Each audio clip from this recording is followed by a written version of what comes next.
Hello and welcome to SlamBall Nation, an official SlamBall podcast dedicated to what's in our humble opinion, the greatest sport on the planet. It's called SlamBall. I'm your co-host, Brendan Kirsch, head coach of the world champion mob, and I'm joined by my co-host. He's a gentleman. He's a scholar. He's Coach Hernando Planells Jr., head coach of the Buzzsaw, Coach H.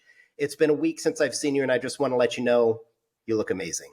Well, I appreciate that. I mean, I'm not as stunningly and ruggedly as handsome as you are, but I just as I'm watching all those faces here, I'm noticing that there's a drastic drop off in production value when it comes to Coach Hernando and his whole audio setup. So we won't say anything about it. We're not going to talk about it, but I'm so glad to be back on SlamBall Nation podcast. Anytime you're recording from the car, it makes me so nervous. I just feel like we're going to get 40 minutes into this thing, have you drop and be like, well, there goes the whole episode. You know what I mean? So we're going to keep our eyes on you, Coach H. All right. We've got an awesome show lined up today. In addition to just being us, which should be enough, we're really excited to talk about Series 7 and our way too early analysis on who we see as early favorites to contend for the championship. In fact, we'll go down our own personal projected standings for Series 7, which is sure to continue the trend of pissing a lot of people off, which we love to do. But in addition to that, we have a very special guest today. I'm sure you see him if you are unfortunate enough to be watching this podcast. And again, I question you. You know, this is available on audio only as well. But Coach H, would you please do the honors and introduce our guest? Absolutely. First of all, this gentleman that we have here today has a very regal name. Very regal indeed. He is known as the aerial guru, the aerial acrobatic instructor extraordinaire. I was about to call him a flight attendant, but I'm dead wrong. He is a flight specialist for the greatest sport on the face of the planet and beyond, if you do believe in aliens. So today, we're bringing on the one, the only, jumping into the show. You like that pun there? Pat Graves, everybody. Welcome to the show, Pat. Thank you, guys. I'm pumped to be here. Appreciate you having me. Let's do this. Great intro, Hernando. I know you're not going to follow that. Coach H is the best. All right, My Pat, goodness. People are not going to know you as well as they know Coach Hernando and I. I mean, we're big-time SlamBall coaches that have coached on ESPN. They're like, who's this guy with the backwards hat? But you know what? Pat Graves is more famous than all of us because on his socials, he's known as Flip-A-Day, if you don't follow him. He was also brought on by SlamBall to not only be the aerial specialist, teaching the players how to be comfortable in the air, 15 feet in the air, which is a feat in and of itself, but also to teach safety and how to bail out and land. And Pat Graves is a huge reason why the injury rate was so low in SlamBall this year, why the players jumped twice as high because they were so comfortable in the air. Pat, we're really excited to have you, my brother. And I just want you to start out by telling us your story, like Flip-A-Day on socials and everything. We want to hear that because we know it's awesome. Right on. Well, I appreciate it. Flip-A-Day, actually, it spurred out of depression, believe it or not. Flipping for me has been like medicine, like my whole life. I had a lot of heavier things happen to me as a kid, and I had a great childhood, but those heavier things did weigh on me, and I found that when I was on a trampoline, all those heavy things were gone because I was weightless. So that kind of just brought awareness to the fact that it can really help my mental health as well as physical health. So fast forward to 2013, worst depression of my life. And January 1st, 2014, I was like, you know what? I'm going to do something at least once a day that makes me happy. And this is back when Vine was popping off. So I was like, 6-second video. You're right? aging. Like, aging. Gladly, wisdom and experience. That's why I keep the gray.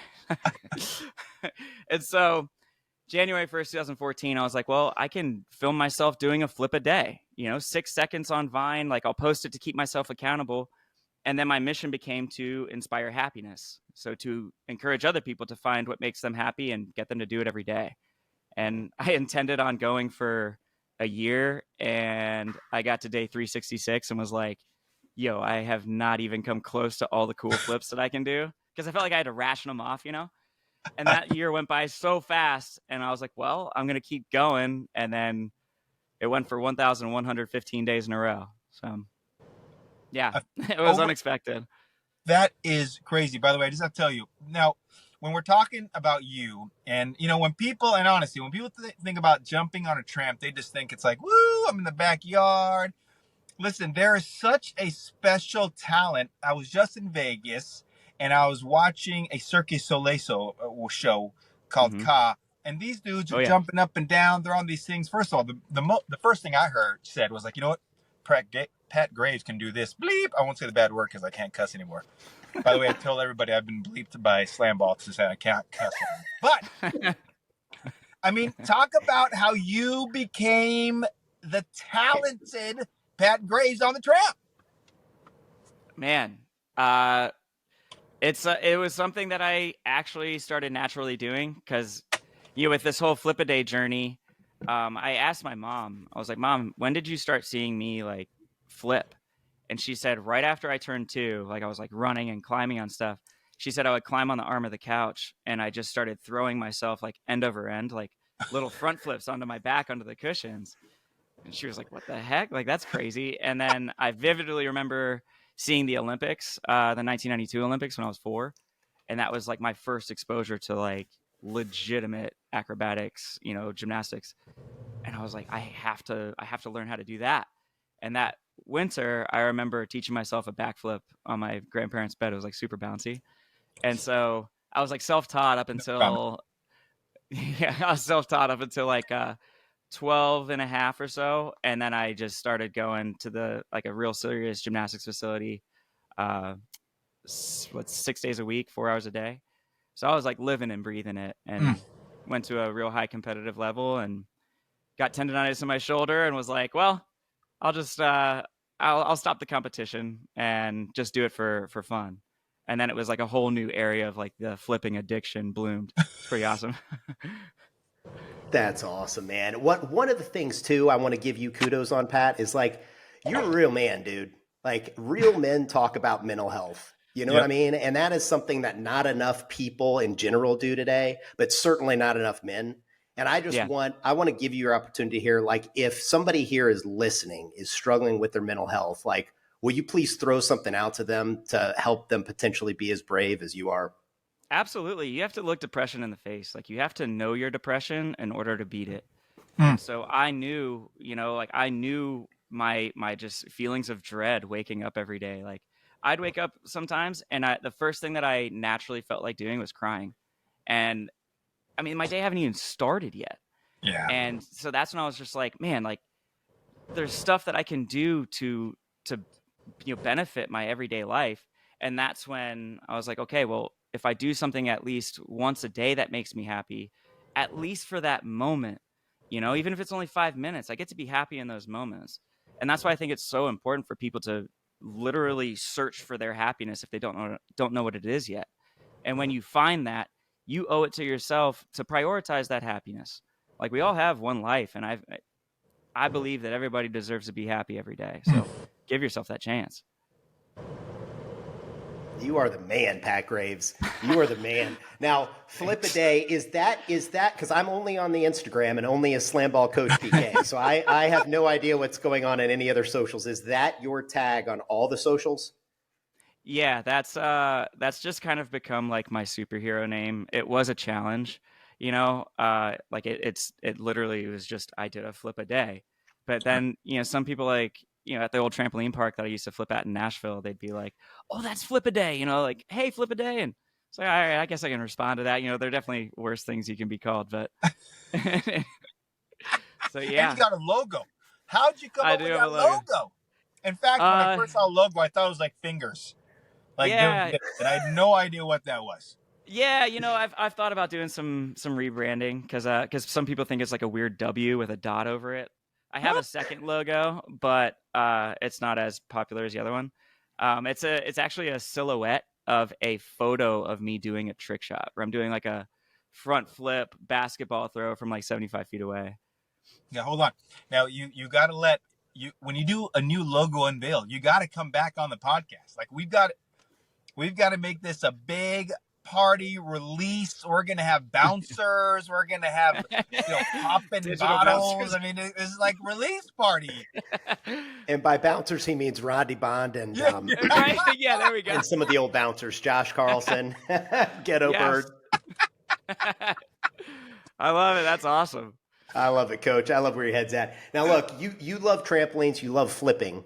You get invited to SlamBall to be the aerialist, and you step foot on the SlamBall court for the first time. Just tell us about that experience. Man, that was like, it was almost like I felt like such a little kid. You know, it was like the first time I ever got to like meet Santa or something. Because actually, like, what Mason reached out to me back in 2017. He had found my dunk videos. Yeah. And so like on, you know, go back to Flip a Day, on day 777, I started doing trick shots. So that introduced the basketball.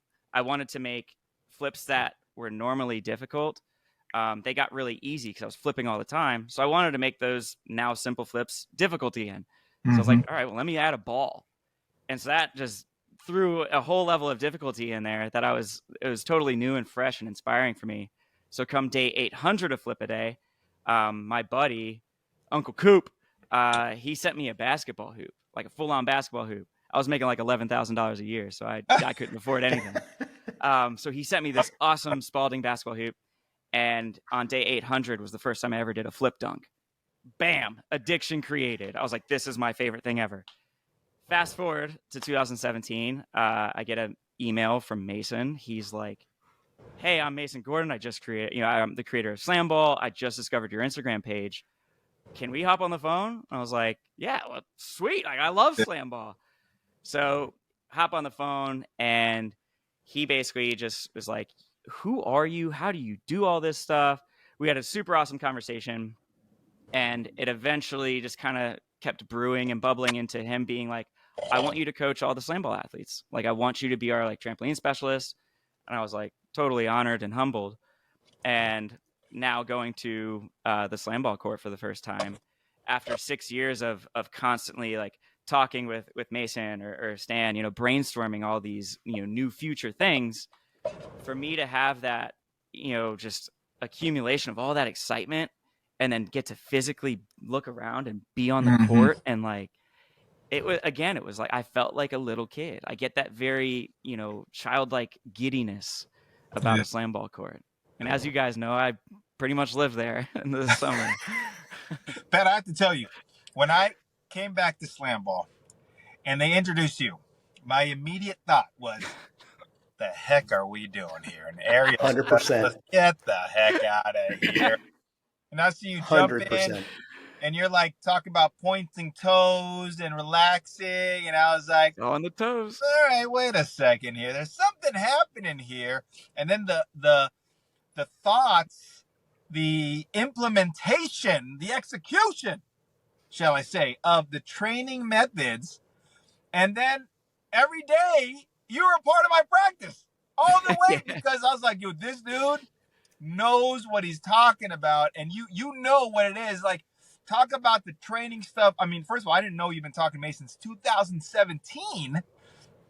So much stuff to think about and everything else. Like, how did you put all that stuff together over time, knowing that you won't be coaching athletes your height, which, by the way, you are a big man in itself. All right. I don't want anybody to know that whatsoever.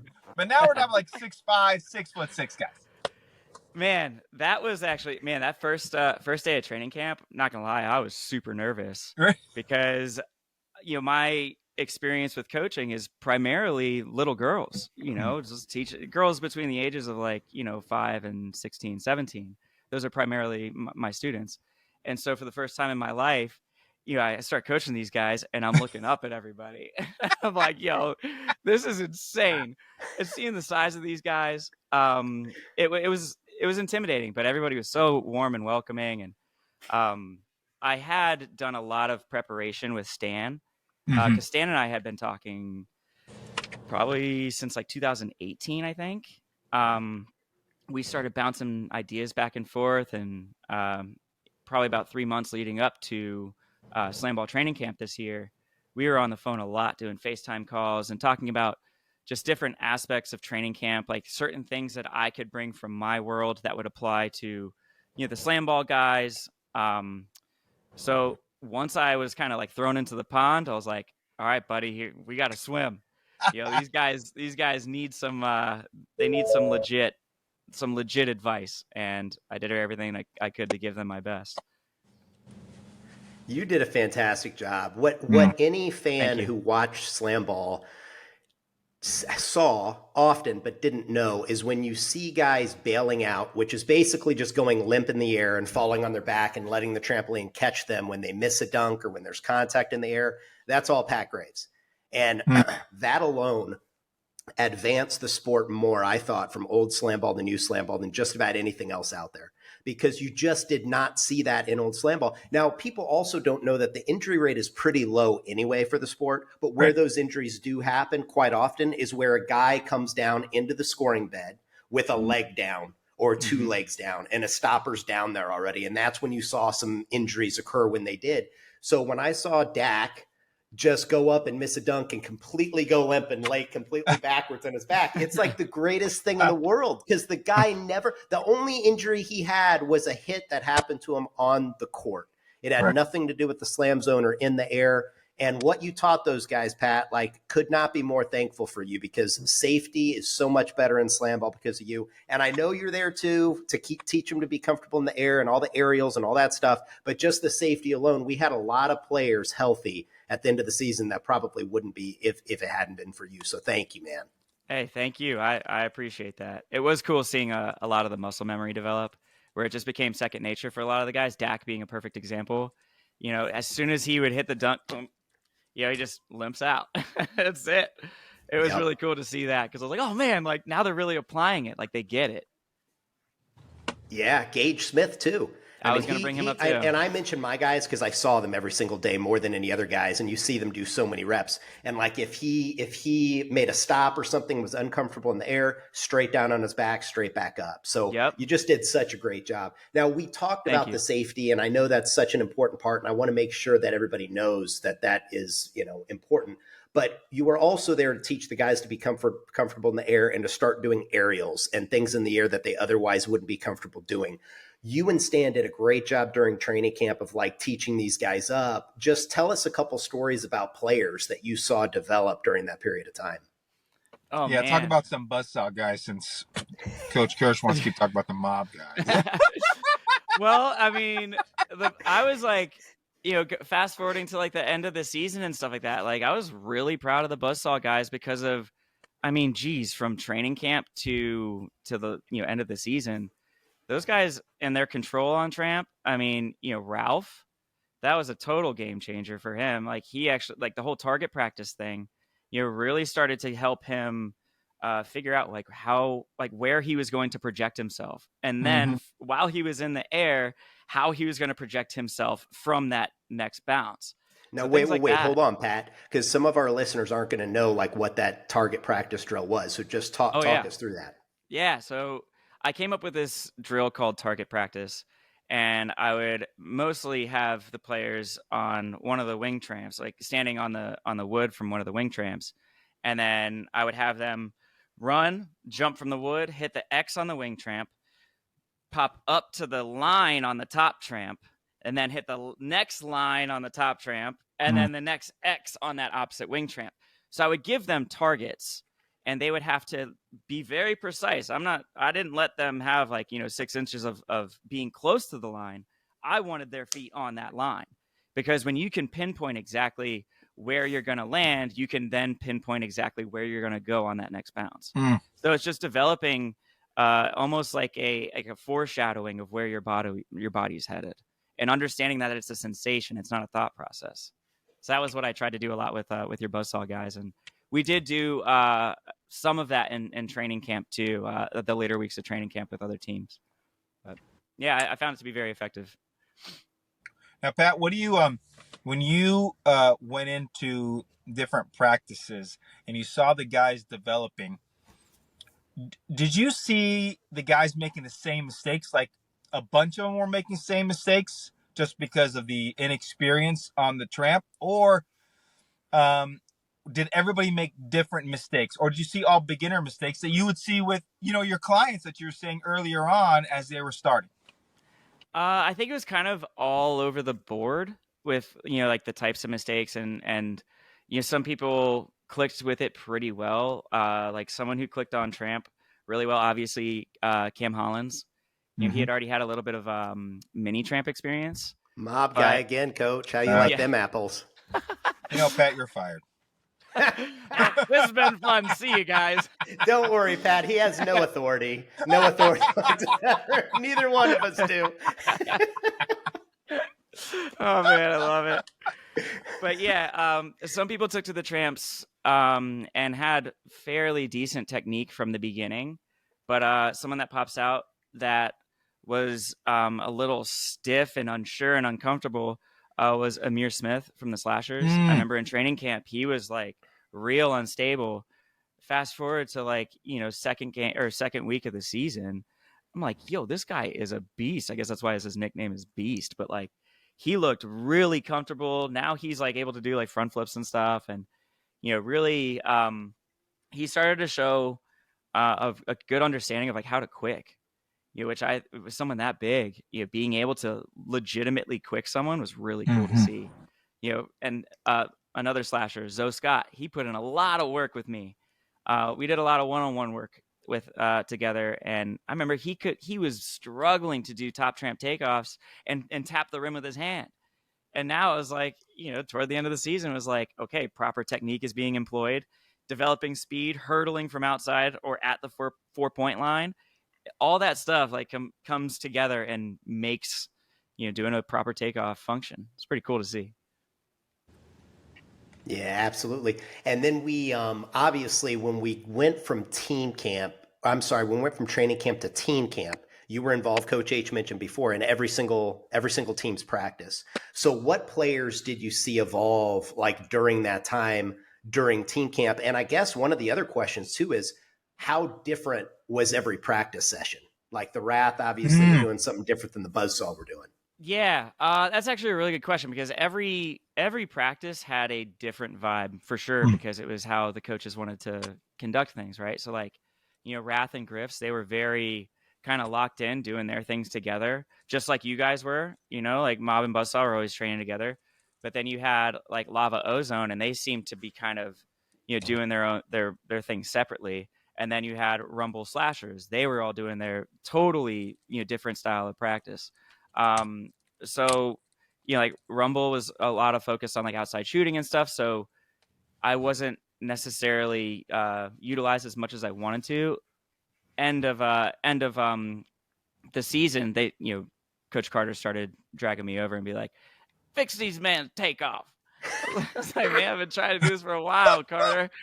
It was like, so what you're saying, there's a direct correlation between success and Pat Graves. I think SlamBall, man, you got to be able to take off. That's right. There it is. You know what I mean? Like, I love the idea of where Carter was going with things, but because I see how it could work, but you can't. It's like you're trying to boil 2 pots with 1 burner. It's like you're focusing on the shooting aspect, but you can't. You're not getting that SlamBall aspect.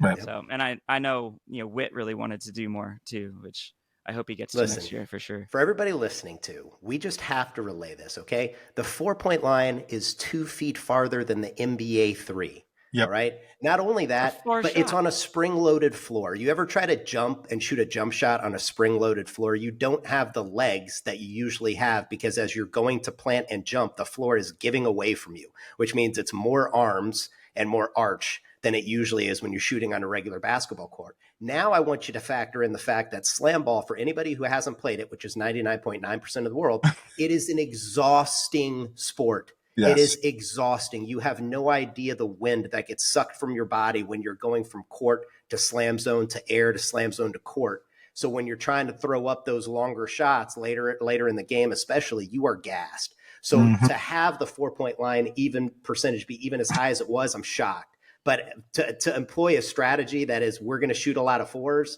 I thought was dead in the water before the game ever started. That's just me, though.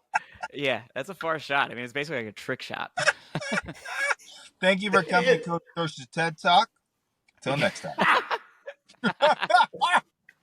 I get so much grief, too, because everybody's like, oh, here he goes. He's going to make a point here, and it's going to be long-winded and take forever. Well, listen, Hey, I do hold the on a same second. stuff, man. You've earned it when you're 18-0. I don't know if anybody can say Come bleep on. to you. Come on. Now I do want to talk to you about that too, Pat, because so coming out of team camp now, we were fortunate enough to have you for the entire SlamBall season, so you could still work with the teams at the individual practices, but also very cool, you actually had a front row seat on the media table on the court for every single SlamBall game that was played. So you actually saw SlamBall closer than anyone, all the games other than the players. So just talk about that experience real quick. I mean, talk about electricity. Holy cow. Like, it's one thing seeing it on TV, but when you see these guys, you see their size, then you see their athleticism and, their newly found control at 15 feet in the air. It's unlike anything you've ever seen. And yeah, going from training camp where I'm seeing these guys, like baby birds kind of finding their wings, they're little fledglings, to even then, like the scrimmages, like the first like full SlamBall contact scrimmages, that was electric. But then when you have everyone's skills that are kind of like honed in, people are starting to get comfortable. The intensity of like the lights being on has kind of dimmed down a little bit. You get those like late season games, and my goodness, especially the close ones. I remember sitting there, I was sitting still and I'm sweating and my heart rate is like, I'm like, this is nuts, man. It's like you're strapped into a roller coaster, but you're not going anywhere. You're just watching stuff. It's crazy. Highly recommend for anybody who's never seen a SlamBall game, check it out in person. It'll blow your mind. Yeah, I always say it's so much better in person than it is on TV. And don't get me wrong, it's awesome on TV. But as good as it is on TV, it's even better in person. It's not like, I don't want to offend anybody, but it's not like watching soccer on TV versus in person. You know what I mean? It's like this sport is electric on TV, but it's even better in person. So totally agree with you on that, man. Yeah, but I flew my drummer out real quick. I flew my drummer out to do some video stuff. And he had that same perspective where he was like, dude, I've seen this on TV. He's been my best friends for 16 years. So like he's seen everything I'm a part of.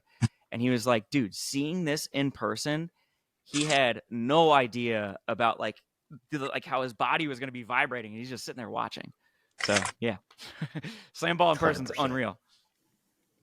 So what you look ahead at Series 7, right? Like what are the cool aerials that you think we were close to some of the players getting and being able to pull off in a game situation during Series 6 that you want to see happen in Series 7? So for me, I think certain acrobatic elements, certain flips can be used as an effective tool. It'll be eye-catching, yes, but I think it can also be something that kind of, misdirects a stopper or, just draws attention, therefore creating another play or an opening for a play elsewhere.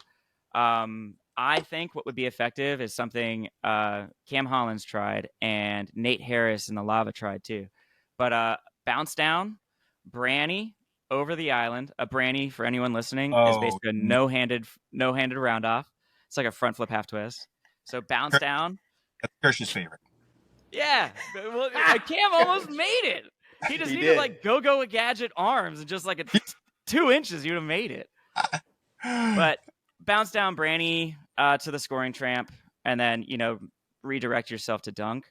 I think that could be effective. But I think more so, I was thinking about this today, kill flips, right? How many times do you guys see me, like when I'm dunking, doing my thing, and instead of just, splattering on the mat, I would flip out of what would have been a fall and get right to my feet. So, remember how we would do the kill bounces, right? We would kill the bounce, but you can kill the bounce with a flip. So that way you're not necessarily losing momentum. You're just kind of redirecting your momentum with a ton of control. It's going to save time and energy. Kill flips, I think, will be very effective, in the future. I'm really trying to. I'm not very smart. I went to online college, so I'm really trying to figure out here how I'm going to teach a kill flip. That's what I'm here for, buddy. Luckily, you'll be there, so that's fine. I'm not exactly. You got it. Yeah.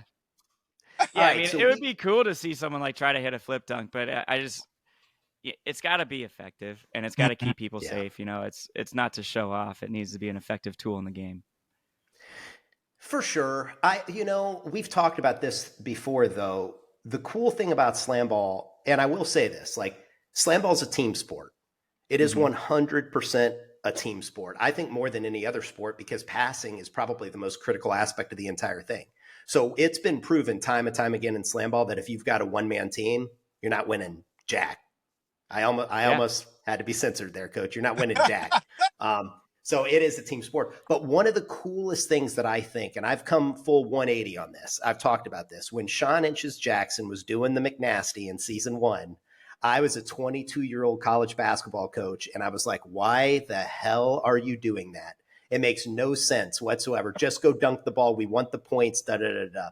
Now, as a middle-aged man, 23 years later, I do think that there are certain instances where there's something that the players want to say through a move that they want to make in the air.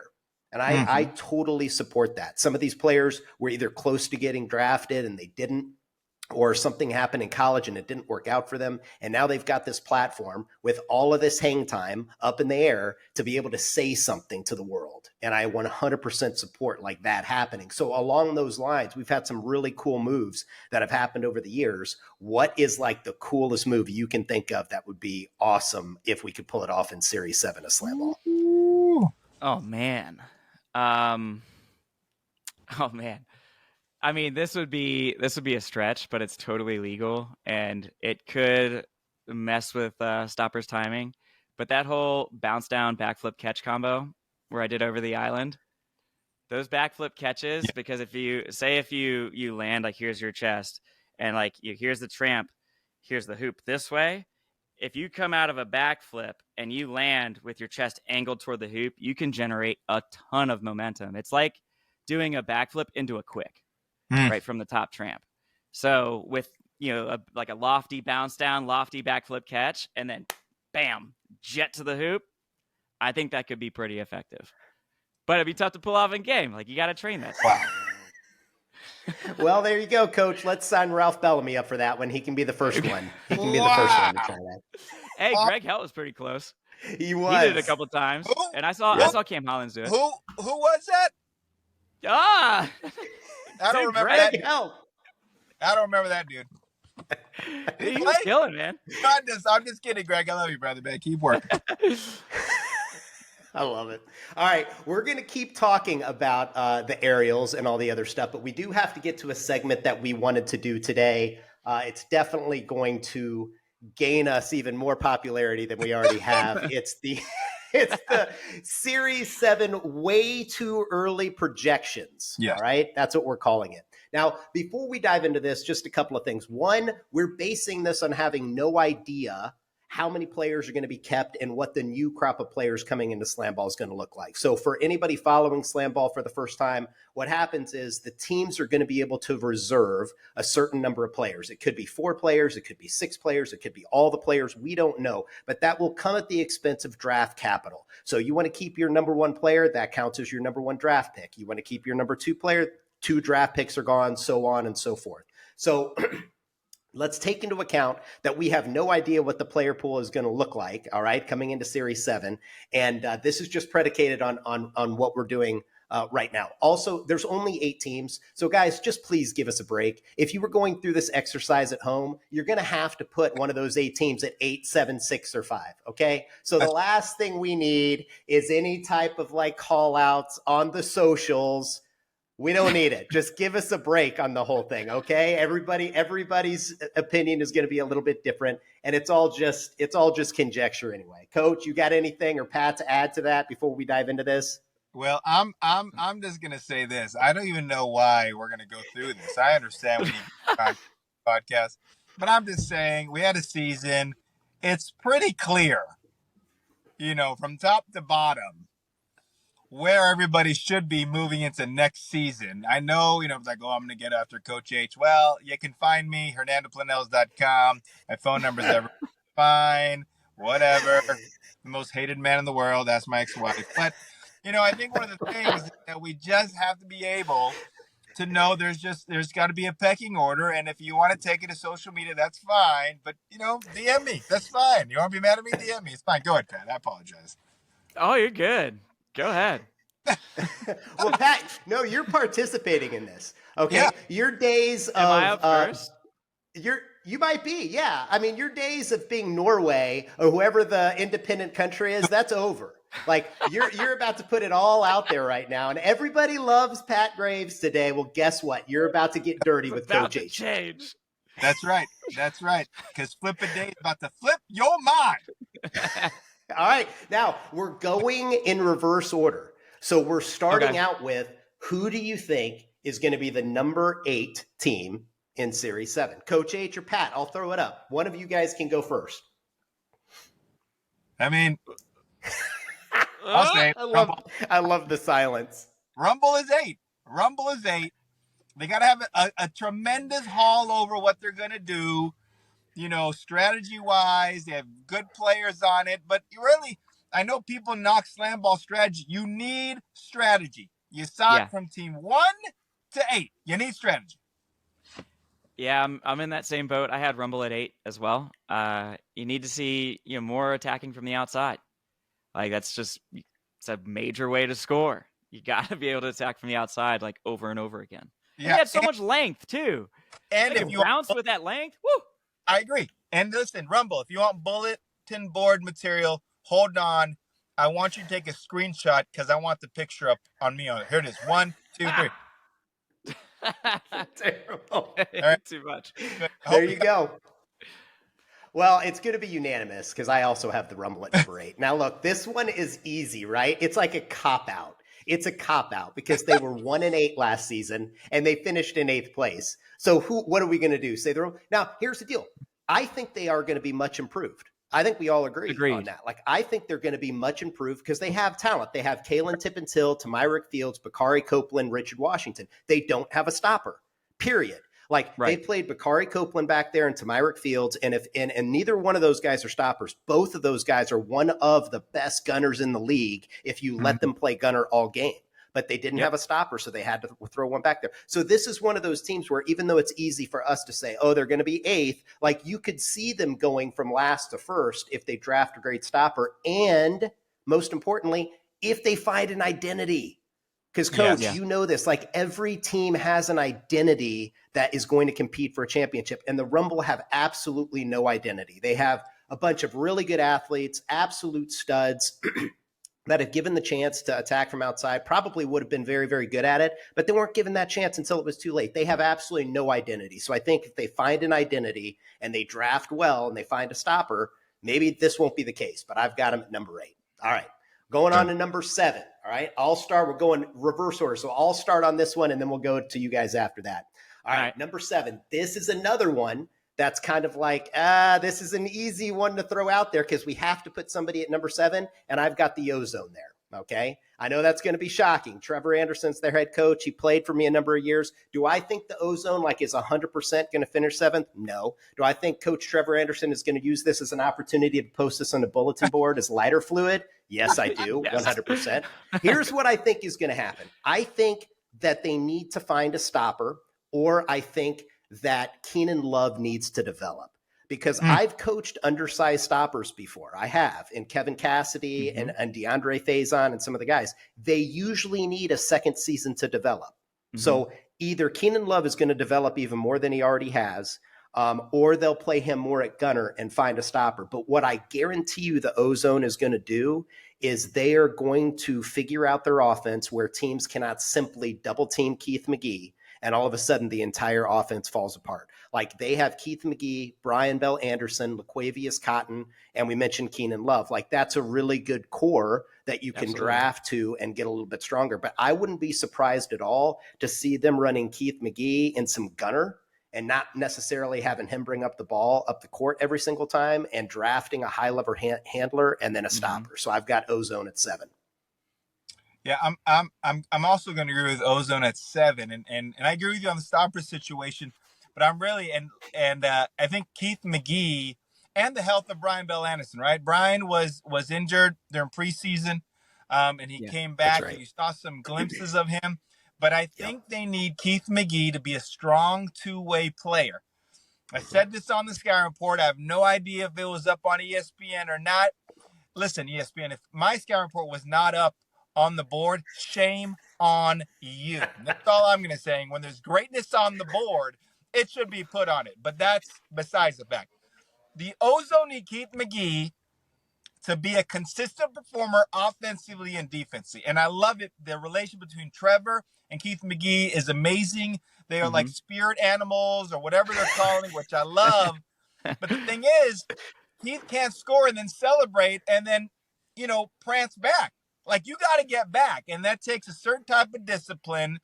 And I think Keith has the ability to be a superstar in SlamBall, an absolute superstar. He has the ability and the charisma. Now, you just got to add the transition defense and could be all there. But I agree. The Ozone has the potential to finish 7 or up there on the top because there are some unknown quantities that are happening. Yep. I agree. I actually have Ozone as 7 right here as well. I agree with Keith. I think Keith can be an absolute stud in this league. I think one of the things, though, is he has to continue to grow from a basketball player. He doesn't like contact. SlamBall, you get hit. And it's like, I can't imagine what it feels like. I'm a little guy. I don't want to get hit by those guys. I'd be dead. But you play SlamBall, you have the ability to be one of the top stars in the league. Take the hit, brush it off, get up and keep killing.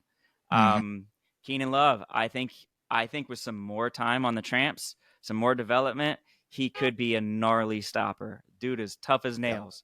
You're probably one of the toughest people in the league. So if you can, and then you keep Brian Bell Anderson healthy. Yeah, it's like those 3 right there. Like they've got a lot of star power between the 3 of them. I just think there needs to be a little bit more just gelling, among the team as well, with a confident offense. No doubt. And I think that we've all learned you don't bet against Keenan Love. Period. Point blank. No. Right? Trevor Anderson's a great head coach, and he was a great player. I think they're going to be much better than they were last year. And I think you're right. It's going to come down to the draft and what they figure out at stopper, whether that's Keenan or somebody else. Great point about Brian Bell Anderson, too. All right. Now, Pat, you're mailing this in because you get to go after Coach and I. So this time you're going first. Who do you have? Who do you have at number 6 for Series 7? I wrote down the Griffs. And my reason being is I think they had so many close games. I think they could really pull through and do some great stuff. You got Kayshawn Jones, you got Connor Hollenbeck. Like, you got some real studs on their team too. I don't know. I just, like, when I was doing like their team training camps and stuff, I just feel like there needs to be like a little bit more fire among that group. Like, if they can like really gel, understand their offense, and then keep their stoppers healthy, because they had so many excellent stoppers, but unfortunately they all got injured. So it was like, who they have as stopper back there? They had Adam Stanford back there as stopper one game. It's like, he's not a stopper, and nothing against him, but man, he was gonna get dunked all over.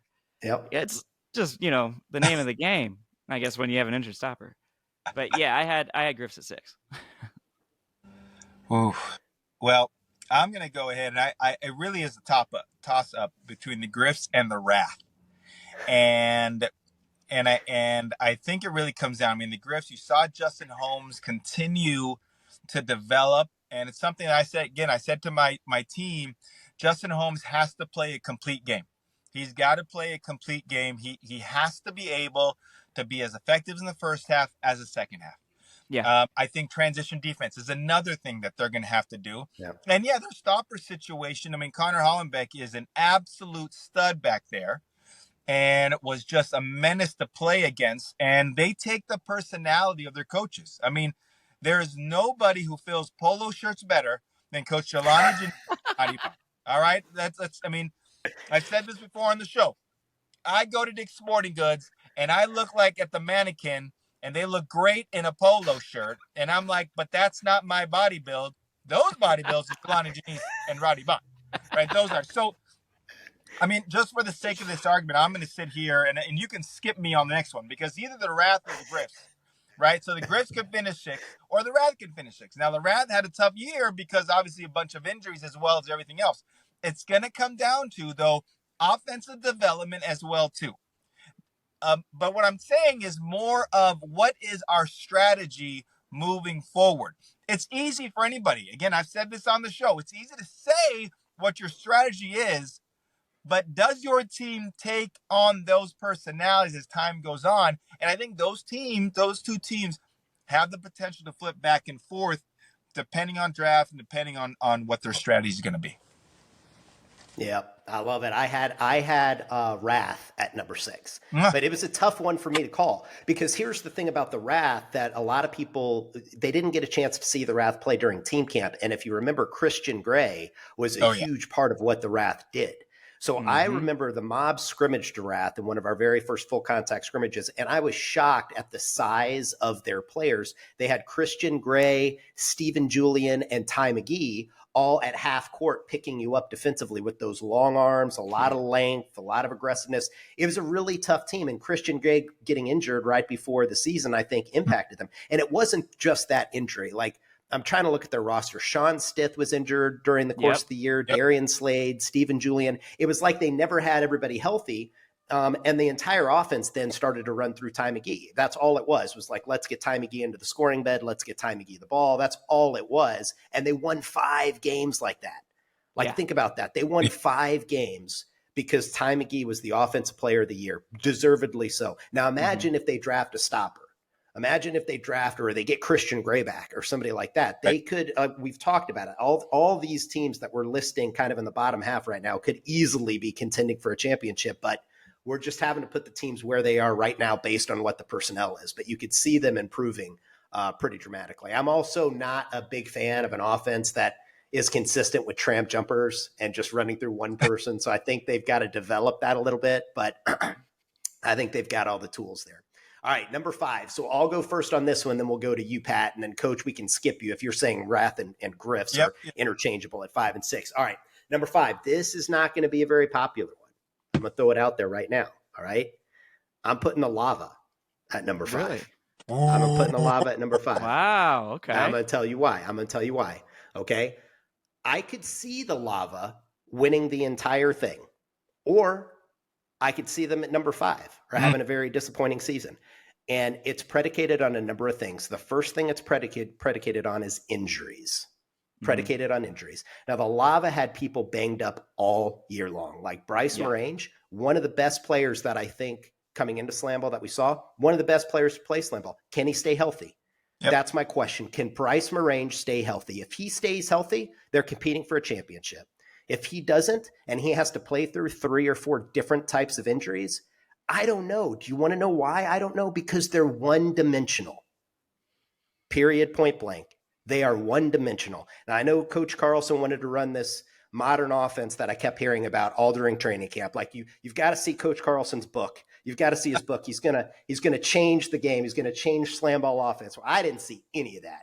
I saw a bunch of guys not being able to play together for a long period of the season. And then I saw a modified offense that was predicated on a double bounce 1 to the rim and a backdoor wing cut. And that was it. And if the double bounce stack 1 wasn't there and the backdoor wing cut wasn't there, the offense fell apart and they were throwing up some 4-pointer at the buzzer. So if that entire offense is not going to evolve and that's what it's going to be, that's going to be easy as hell to stop. So that's where I could see it like going either way. But they've got great players. They've got, Jihad Shockley, Josh Shannon. They have one of the best stoppers in the league we talked about in Faisal Shafat.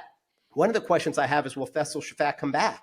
He's like a reality TV star, right? Like he could be doing something else and decide not to come back at stopper. Now, if the Lava don't have him and Bryce doesn't stay healthy, how good can they really be? So I've got the Lava at 5. Those are strong points. Wow.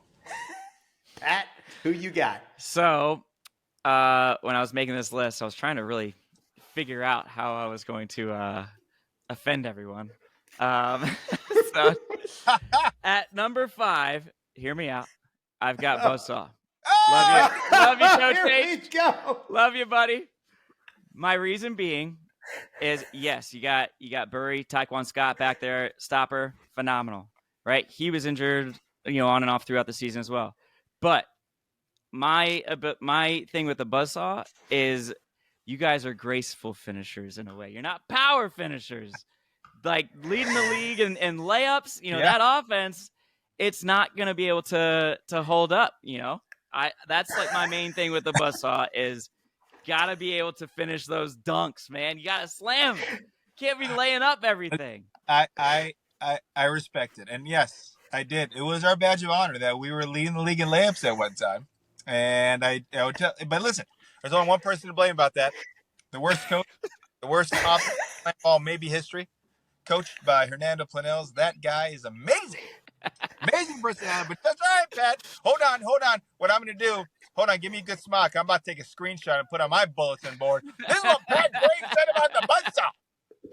This is what I love him. I love him. I know. I love all my guys. We're going to make Flip-A-Day flip his mind during the season. That's all I'm saying. All I'm saying, Pat Graves. Hey, well, I'll help you. I'll help you bring those power finishes to the team.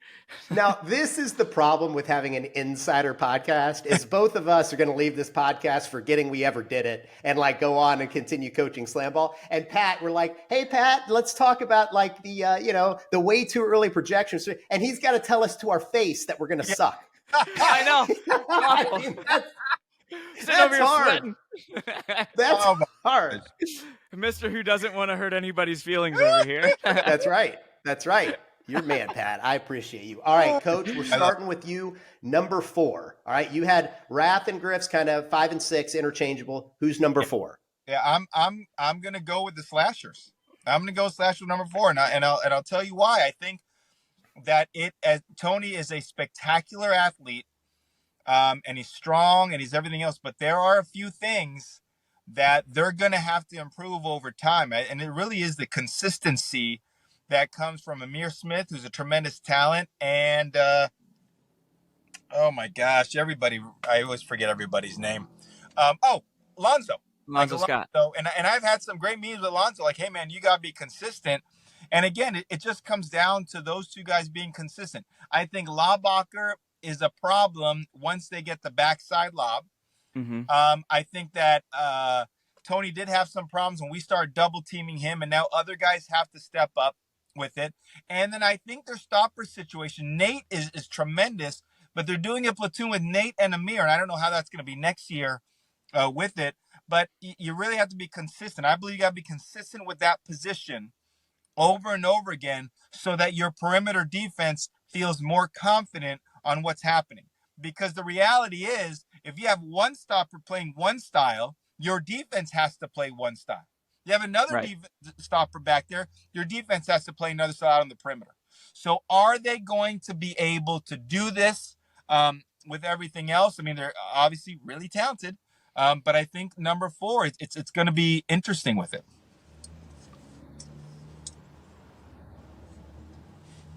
Oh, can't hear you, Kirsch. Kirsch can't hear you. Uh-oh. Can you hear me now? There we are. There we go. I think I had muted myself so I could hack up some mucus while you were talking, Coach, so I apologize. All right, so I'm going to go with number 4, and then we'll finish up with Pat there. Number 4, I have the Griffins. All right, I have the Griffins. I know I've got them a little bit higher than maybe you guys do, and there's a reason for that. The Griffins have an identity. They have an absolute identity. They're hard-nosed. They're tough as nails. They're a defensive unit. The Griffins had us down 15-0, the Mob down 15-0 in the first quarter of a game. They were competing at a very high level until Connor Hollenbeck got injured. And when Connor Hollenbeck got injured, he was one of the best stoppers in the league. And he gets injured, and all of a sudden now they go from potentially competing for a championship to really not being that good. But what do they have? They have great coaching. Like Coach H, you mentioned it. They have Jelani Janice, who's one of the greatest to ever play. They have Rodney Bond, who's your old stopper, who you taught a lot to and is a great coach. They have Kaishan Jones, who I think is one of the top 3 or 4 offensive players in the league. They have Justin Holmes, Adam Stanford, and then Connor Hollenbeck. They have what other teams are desperately seeking, which is a very solid stopper. If they can stay healthy, I think they can compete in Series 7 to win it all, but I've got them at number 4. Who you got, Pat? I've got the Wrath at number 4. Mainly because of their offensive firepower. You have Ty McGee. I think you had Ty, and then if Christian comes back, like Debo, Christian Gray, that guy, I think he was probably the most fiery personality in the entire series this year. And I think that type of stuff comes out when he plays. So if he can stay healthy, you get Big Sean Stiff back there. If he can not drift as much and stay healthy, he can still be a pretty solid stopper. And then someone that I think improved a ton from start to finish was Darian Slade. I agree. Yeah, I think he really started to find his stride. And so if you get those 4 guys, as their stopper, and they all stay healthy, and then you have like the length of like Steven Julian, it's like, and then Nick Parks was flying too, like toward the end of the season. He started to really, hit some takeoffs. I think there could be a lot of power coming from that team next year. I agree. And Christian Gray was a game changer, man. Massive. Like he was as big a loss to that team almost as Michael Kowale was for the Buzzsaw.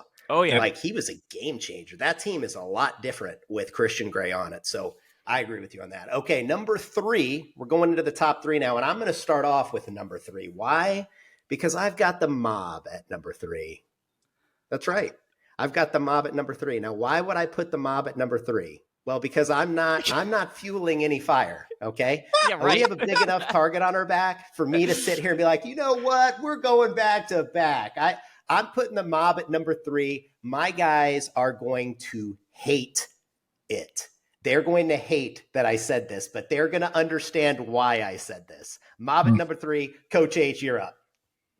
I'm going to put the Lava.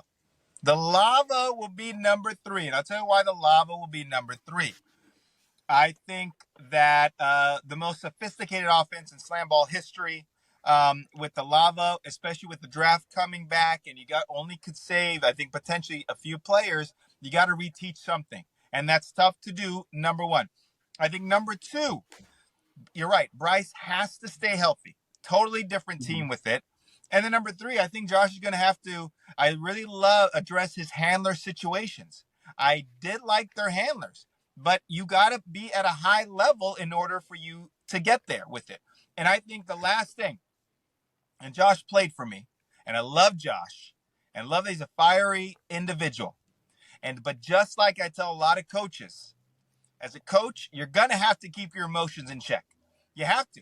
Because you could either gain them as followers or lose them as followers if you're up and down. And again, not a knock on Josh, because we're all learning, and I could be totally wrong whatsoever. But I do believe that has got to be a big, big thing in order for the Lava to take that next step. And that's a tough thing to do. Are we able to? Because when the emotions are high, the emotions are high. Luckily, I'm a divorced man, which means I have no more emotions, right? So I can't be emotional. I know what's happening, and it makes it so much easier. All right. Here we go. Pat, who you got? I've got the Slashers at 3. And to piggyback off the emotion thing, that's why I have the Slashers at 3. The Slashers, when they're connecting and they're having fun together, look out, because they're a nasty team. They can really do some damage. And with further development of Nate Karshins as what I think should be their official stopper, he joined training camp like a week or 2 before the season started. So he had by far the least amount of reps on tramp. And he had a couple game-saving blocks, that won them the game. So, Nate Karshins at stopper. They need to keep developing their offense to be consistent with that backdoor lob with Bradley Laubacher, and then keeping their emotions in check. When they're emotionally, collected, they're amazing. But when they emotionally fall apart, team falls apart. Yep. That's well said. Well said, Pat. All right, Coach, we're starting with you. We're at number 2. Who you got at number 2? Well, the number 2 team for next year, SlamBall, is the one and the only Mob. I'm putting the Mob as number 2. And I'll tell you why. So why the Mob is number 2? Because it's hard to go back-to-back number 1. Number 2, the Mob is a threat anytime they step on the court. Number 3, they have a stunningly handsome head coach with a beautiful family, because that's a big part. That's how they win. But number 4, again, there is, in any type of human being, there is complacency that sets in. That's just human nature. You can argue with me all the way, like, oh, Coach H, I'm going to get you. Okay, well, that's fine. But human nature says that there will be a little step back because what I did before could predicate the future. But it's not the way it works. So it's really going to come down to the mob. And again, I think the other part, and Coach Kirsch has said this, mob player, so don't come after me because your own coach said this. But people are going to be gunning. There's a huge target on your ass. And now it comes down, who will be the Michael Jordan, the Kobe Bryant, the LeBron James, the Hernando Planells of the mob, right? That's all. Like, who is going to do it? That's a huge part that has to be answered in the mob lore. Agreed. Right. I don't disagree with you. I've got the Slashers at number 2. All right. Nice. Slashers were 9-7 last season, finished in second place, lost in the championship game. Like any of the teams that we're going to put in the top 2 or 3, pieces are already there. They've got Tony Crosby, Amir Smith, Alonzo Scott, Bradley Laubacher, Nadarian James, and then we talked about Nathan Karstens and what he brings to the table at stopper. If they can play Amir Smith more at gunner and less at stopper because they trust Karstens, and then let's say that they reserve the right players and they hit in the draft, that team's going to be nearly unstoppable. I mean, they're going to be nearly unstoppable. They were so good already this year. So give them a couple more pieces, Nathan healthy at stopper. The caveat is they've got to figure out that offense because it started clicking at the end of the year when it stopped becoming the Tony Crosby show. Like SlamBall has proven again and again that it is not any team that tries to run a one-man show ain't going to win, right? We saw it with Stan Fletcher when he played for the Steel and when he played for the Maulers. Best player, especially offensively, that's ever played the game. I mean, I would watch him in awe on the sidelines as I'm coaching. He's that good. But he never got close to a championship because you need an entire team. An offense needs, in SlamBall, needs to run through the entire team. So they've got to figure out if they can run an offense where Tony is a distributor as much as he is an attacker. It can still be Tony time at the right times. Who you got at number 2, Pat? I've got the Lava. Wait, stop right there. Coach Kirsch, that was one heck of a bar right there. It's Tony time at the right time. That is going to be over and over. Go ahead, Pat. That was awesome. I've got the Lava because the way I saw them kind of start to click with each other, toward the end of the season, like looking at Jihad Shockley, what he was doing with his, he would transfer from wing to top to the opposite wing and be able to cut from a wing tramp with his back toward the hoop. I think if you can get that man the ball in the right time, that's going to be so hard to guard. You have, obviously, Fess. If he comes back, I think that guy at stopper is the real deal. And again, he was one of the guys who had a little lesser training time than everyone else. He came in a little late. And then Bryce. You keep Bryce healthy. We haven't seen what Bryce is capable of. That's true. He has not been 100% since the early training camp days. So I think if you get those guys really gelling together, and then you get, contained emotion coaching, where it's more coaching and less, emotional yelling. I think, Josh's coaching points will get through, and the team will kind of be a little bit more of a well-oiled machine. Yeah, I love that. Very well said. Moving on to number 1, all of our number 1 teams. I'm going to go first on this one. I have got the Buzzsaw at number 1 overall. Nice. Finished 9-7, third place. Now, listen, hear me out on this. Pieces are already there. We talked about this with the Slashers. The pieces are already there. Most important position in SlamBall is the stopper. All right, the Buzzsaw have their stopper of the present and the future in Ty Scott. I think Ty Scott is going to get better with another season under his belt. I think Michael Kawale is going to come back. I'm one of the only people who saw the Buzzsaw offense humming with Michael Kawale in there. I saw what his injury and his loss did to that team offensively. You get Michael Kawale back, you've got to decide, coach. You've got Jamal Barnes, Ralph Bellamy, Malik Abdul-Haq.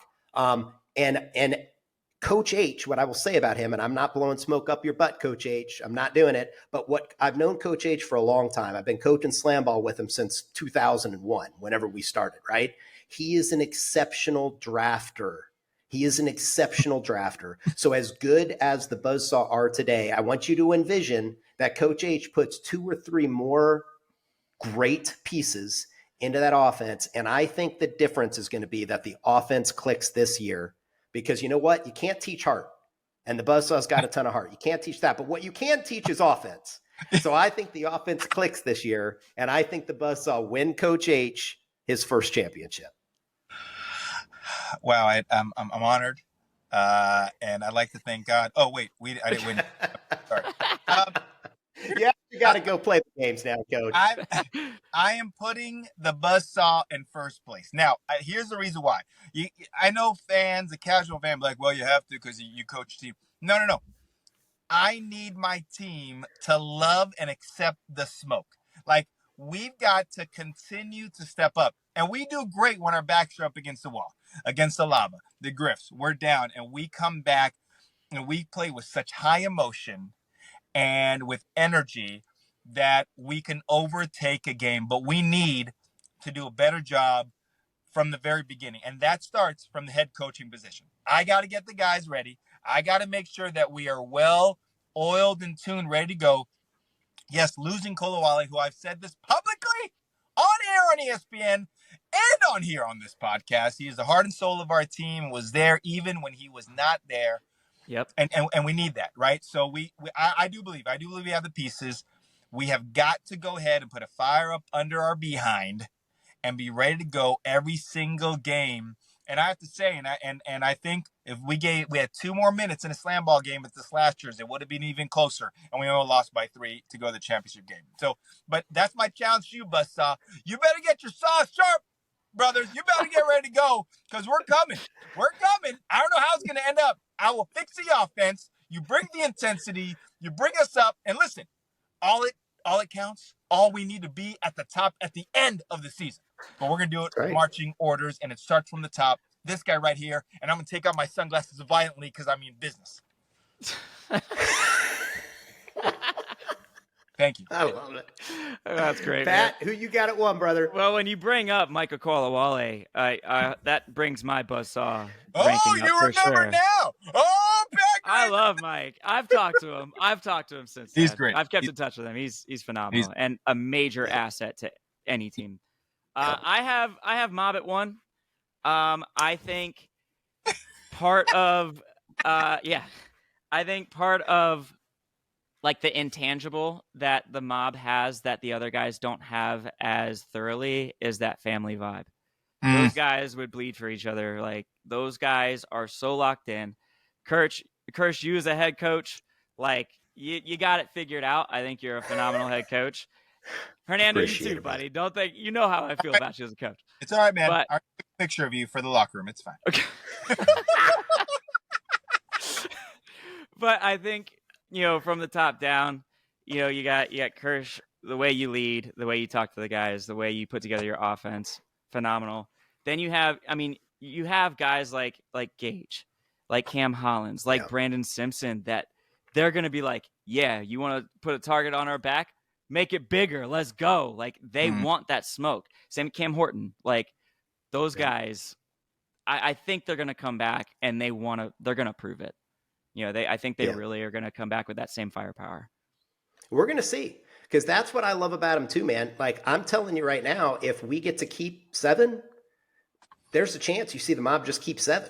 Yeah. Like, how do you throw somebody back when you went 18-0? Yeah. Right. You know what I mean? Like, I don't know how you do that. I don't know. We'll see how it all works out. But they are fighters, man. And they are the type of dudes that if they have a target on their back, they're like, bring it. I'm the one that's like, guys, I don't want you to have a target on your back. I'm worried for your health and safety. They don't mind it. I see them. They don't care. They don't mind it. All right. I appreciate it, guys. This has been an awesome podcast. I know we're a little over time. Pat Graves, you are the man. I cannot even explain to you how much respect that Coach H and I have for you and everything that you brought to the game of SlamBall, especially from a safety perspective. Cannot thank you enough, and a creativity and an aerial perspective. Cannot wait to see you again, brother, out on the SlamBall court. Coach H, take us out of here, my man. Pat Graves, listen up, man. You are an icon. You're an amazing individual. One day they're going to put a statue of you on a tramp, jumping super high up in the air at SlamBall headquarters, wherever that's going. Listen, if you are watching or hearing or listening, which is the same thing to this show, you make sure you follow Flip-A-Day on Instagram. You take inspiration, motivation from the man, the myth, the legend, Pat Graves. I love you, brother. Love you guys. Let's go! This is awesome.